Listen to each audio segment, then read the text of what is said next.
Hey guys, it's Tom Shue here, and today we're going to be doing part 2 of my print workflow. These are going to be lengthy tutorials. In the previous tutorial we talked about ICC profiling. We talked about where to get the ICC profiles, how to install them, where they're located, where to get information to install them if you have a Mac or Windows. We talked about how to apply those to your image and use soft proofing options. We talked about out of gamut warning for a monitor and for your actual paper ICC profile that's being represented. And then we got into going to the print module, and that's where we stopped. Before we go on to the print module all the way, I want to go back to develop module real quick. And with soft proofing selected, there's an option in here that we didn't talk about. And I just want to address it real quick so you can understand what this is and why I don't use it. There's a simulate paper and ink option. If you click it, you see it kind of dulls your image down and changes kind of the feel of the picture. I don't use this option for a couple reasons. One of the main reasons is, how does Lightroom know which ink I have loaded in my particular printer? That information is never talked about. Only the color space based on the printing characteristics of the printer and the paper. Okay, so let's just some kind of magic. Let me rephrase that. Unless there's some kind of magic sauce between the printer and the Lightroom driver information that I don't know about, going in and correcting your image, like the contrast and exposure and saturation to correct for that simulation could lead to some kind of varied results in your imagery. I know that if I leave it just the way it is and match my output prints to my monitor, that it doesn't really matter what some kind of computer simulation has to offer, right? As long as we're working in that ICC profile color space when we're doing our soft proofing, okay? So that's just my thoughts on the simulate paper and ink option in soft proofing. So we're going to turn soft proofing off. We'll go back to the print module. Okay, so now this print module is a very complex module because it allows you to do so many things. I use it a lot for single image work. However, it will do picture packages and it will do graphics for the web. That's right, you can save pictures for the web. You can give them black borders, you can give them white borders, you can offset the borders, and you can save them as a PDF, or you could save them as a JPEG. It's endless how you want to save your images out of Lightroom, and you can save those images just as if they were a print, okay? Which is kind of cool for making portfolio work, if you need to do that kind of thing. Saves a lot of time instead of having to do it in Photoshop, because you can build a template. We come over here to this Lightroom templates. You can see, if you look in this preview box, that I could create a bunch of different templates. For example, if I have two vertical images, I can make them side by side and rotate that thing. Because you know how portrait orientation images look kind of weird on the web, but if you put them side by side and display them as one image, it looks like a landscape orientation image. Looks a lot better. Anyways, instead of going into all of these different template options, we're just going to stick with one single image per page, and we'll go through these tabs real quick. The layout style lets you set up how you're going to create your packages. A single image / contact sheet is just what we have here. It's a single image per page. If you go to picture package, it allows you to put multiple images on a page, and I've got this warning here because my images are overlapping. So if I just grab this down and pull it below, I should lose that warning, okay? So if I wanted to make multiple pages with picture packages, if I come down here to, I believe let's go back, cells, yeah, I can add in what I want. So if I want to add in a 5x7, click here, and it automatically adds it to another page. I can add another page, and on that page I could make an 8x10, for example. Okay, so I could get this picture package set up. Remember when you were a kid and you went to school and you got your school pictures, how they had wallets and 4x6s all on one page and you had to cut them out with your scissors? Well, that's what you could do with this package. Okay, let's go back to single image. And custom package is for making multiple images on one page, right? You can have them overlap and do all kinds of things, and this is great for doing graphic work for the web. Okay, let's go back to our single image option, and yeah, that's layout style. Image settings, this allows you to zoom your image to fill it. You can rotate it or repeat one image per page. Okay, because you can select multiple images from your film strip and you can create multiple pages, right?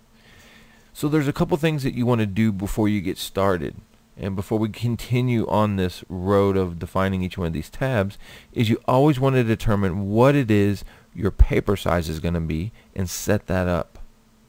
So go to page setup over here. Now Mac and Windows is different.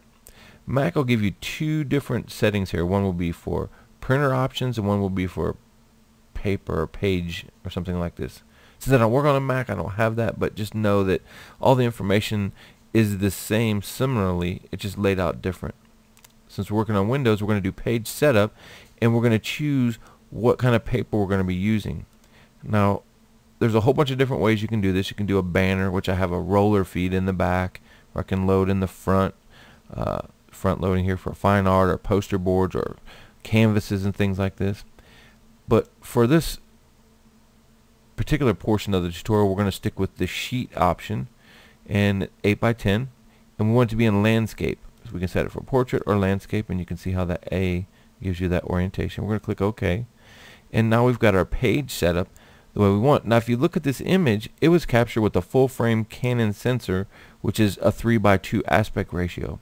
So there's no way I can get all of the information in the actual image to fit on this piece of paper. A lot of people will understand that if they try to make it 8x10, it kind of crops a lot of the image out, or you have to reduce the image inside and have a border on your paper, which I'm not against that image border, and there's some ways to get around it, and I'll show you those in a few minutes. But just for now, we're working with 8x10, and we'll go to our image settings, and you can add a stroked border. And the zoom to fill option, I'll show you that when we're working later on with Borderless, when we set that up. Let's just go through this quickly. Layout quickly, like there's a quick way to talk about this stuff, huh? So here's your margins. You see that I have a left, a right, a top, and a bottom. Now I like to add a little bit to the bottom, and it kind of does that by default. And the reason why is, if you ever looked at prints in a museum or fine artwork, you'll notice there's always a bigger space at the bottom. It kind of is aesthetically pleasing to do that. They say there's a rule of thumb of 10% more at the bottom than the top, but I just kind of eyeball it in and kind of stay consistent with all of my pictures for a run. Now you could do your custom layout.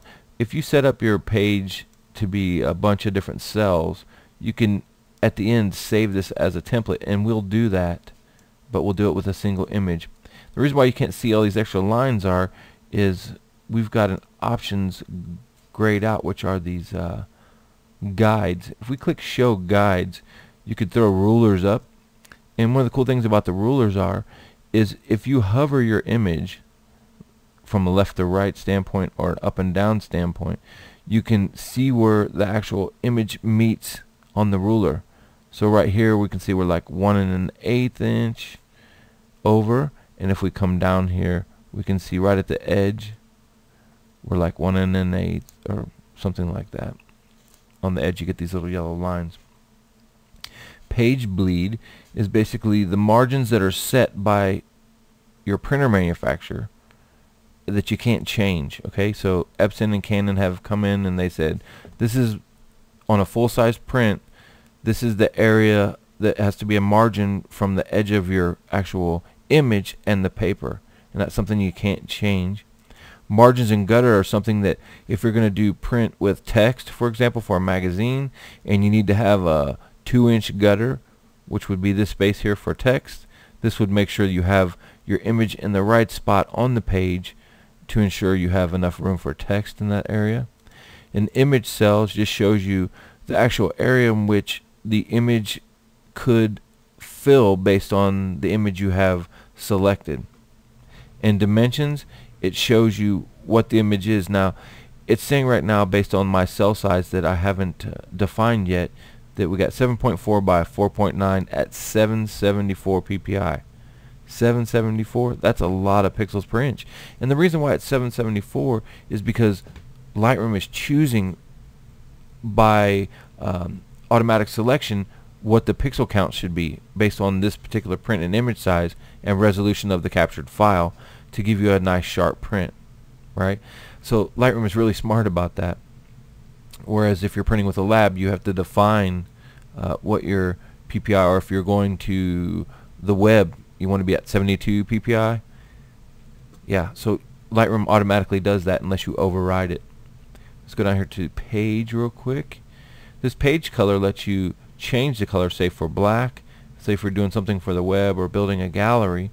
However, if you do select this black option and you print on your inkjet printer, it's going to suck the black ink out of your cartridge quickly.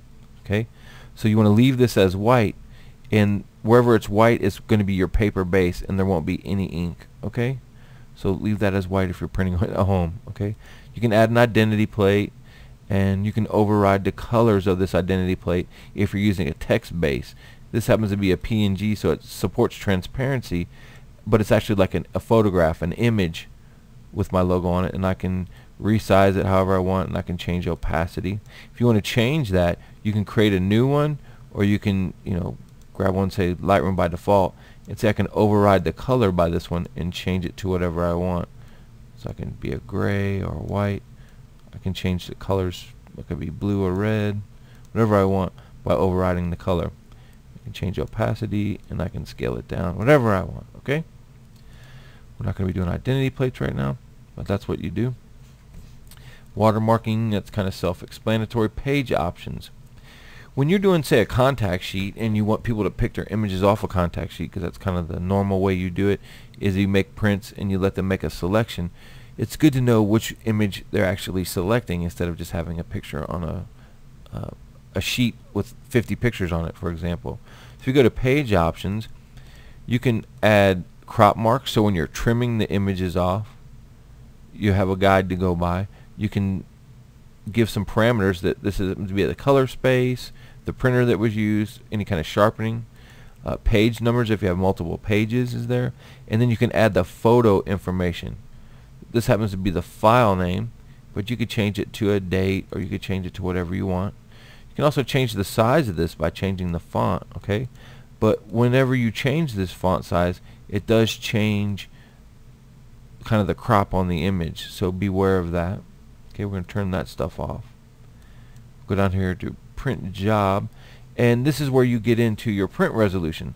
So if we're going to be printing out a lab, say Bay Photo, want your images to be 330 PPI, you override it and you set your print resolution. If you're printing for the web, obviously 72 is where you want it to be. Okay, but again, I'm going to let Lightroom handle that for me based on the size of the image. So let's go back up here to layout, and you can see if I change this scale or the cell size, I can get a different pixels per inch based on this image size. Now if you want to know what the maximum size is based on this photograph, if you just double click here and just type in a large number, say like 100, it's going to say, hey, the maximum is 776. You can do the same thing. Doesn't matter, it's going to tell me it's 976. So that's the largest I can make it with this particular and maintain the aspect ratio, the information from the image. That's the largest I can make this particular photo on this piece of paper with those factory margins put in place. Okay, now I can come up here to image settings and click on zoom to fill, and it will fill that image, but you see that those margins are there. And we come down here to layout and I go to margin, I can't go back smaller than these numbers, which are 0.11 and 0.12, 0.11 and 0.12. Don't worry, it looks a little bit different on the right. It's not. It has to do with the way the graphic interface is in Lightroom. When you actually go to the print driver for Epson, that it looks like it should. If you wanted to print all the way to the edge, borderless, you go into page setup and you choose sheet borderless. We click OK, and now you'll notice I can drag this all the way to 0, okay, and then I can grab my cell size and go at 100%. Now there is the black line around there, and that's from our guides. We go to guides and we get rid of the image cell. It gets rid of that black line, right? If we go back up here to image settings and we get rid of the zoom to fill, you can see that that's the largest we can get, and we could just trim that off and maintain all the information. Now for example, when we hit zoom to fill, it's going to fill the image, but you don't have any control over what is actually in the frame when it zooms to fit, because it goes off the center of the image.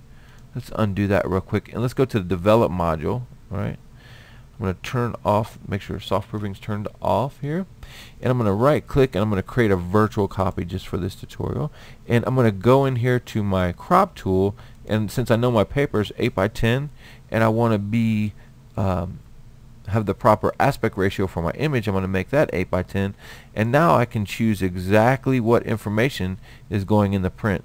So say if I want to just get the edge of Bellagio and a little bit of the Cosmopolitan, or that's Aria back there, something like that. Maybe I want to make it just go over here. Okay, so I click enter, it's going to crop the image. Now when I go back to the print module, right, I don't have zoom to fit, but my aspect ratio is right, and I controlled what's in the image. So that's just a tip there for you. All right. Now, so now we've got our image the way we want, and say it's borderless, or we don't want it to be. Let's just make it back to the way it was with that border. So we're going to go to regular sheet option. Okay, and now it gives us our border, and I want to go down here to our layout again, and I want to give it some margins here. Okay, so I want the left and right to be, say, like a ½ inch. Okay, and I want the bottom to be a little bit more than the top. Alright, that looks pretty good, just for the sake of the tutorial. And we're going to come down here, and we're going to hide these guides for a second, because I don't really need to see those now. So if that was, say, the print I wanted to make, I would come down here to this, actually come down here to the print job options, and this is where we're going to determine what we're doing with the print resolution and the ICC profile. Now under color management, if you click on these little two arrows, if you click manage by printer, whatever you have set up in the print driver, you know, from Epson or Canon, is what would happen. But since we're already proofing and working inside Lightroom, we want to choose the profile itself. Okay, so that is the Red River Polar Metallic. All right, and again, I'm not going to change the print resolution. You know, a lot of people say you need to be 330. Well, I'm letting Lightroom determine what it needs to be automatically. Now here was this Band-Aid solution. Remember when I said if your prints are coming out too dark, your monitor's too bright?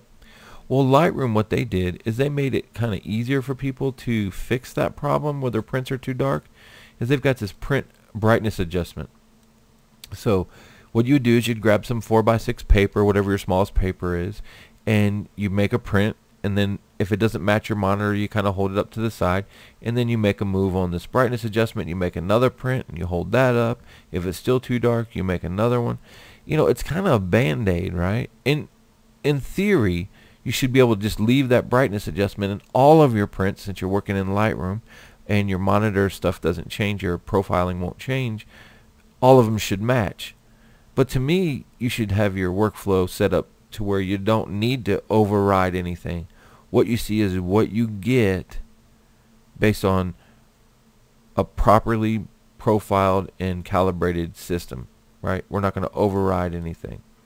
So to me, it's a Band-Aid solution, but for you guys that don't want to go in and put through the effort to getting your system color managed and the brightness is set, this is an option for you. So then you would hit your printer option. You'd let it select which your printer you're going to use.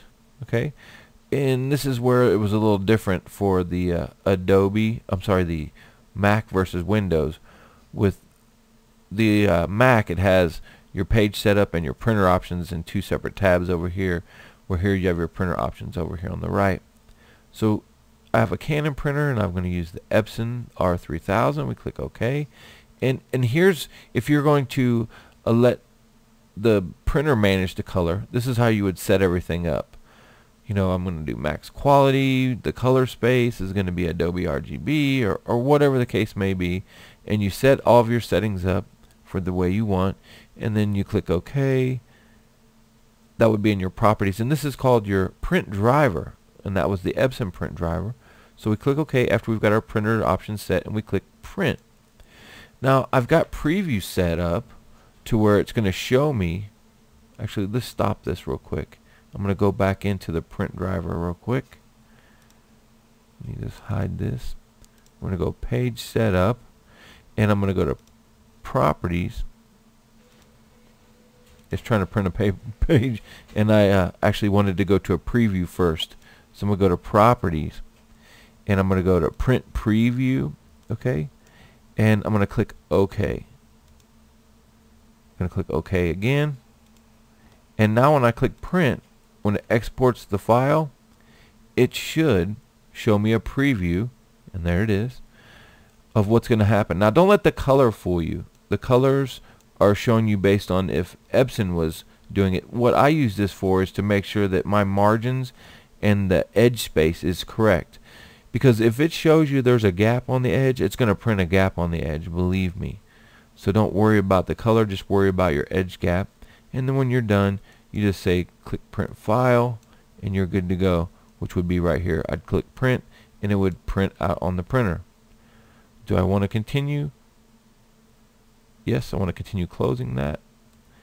And that's it, guys. I know it's a long tutorial, and I maybe stumbled through a little bit of it. Please bear with me. It took me a long time to figure out what's going on with printing inside Lightroom, and to make it work with my Epson. Hopefully there's some valuable information in there for you if you can wade your way through it. I want to thank you all for taking time to visit today, and until next time, we'll see you soon.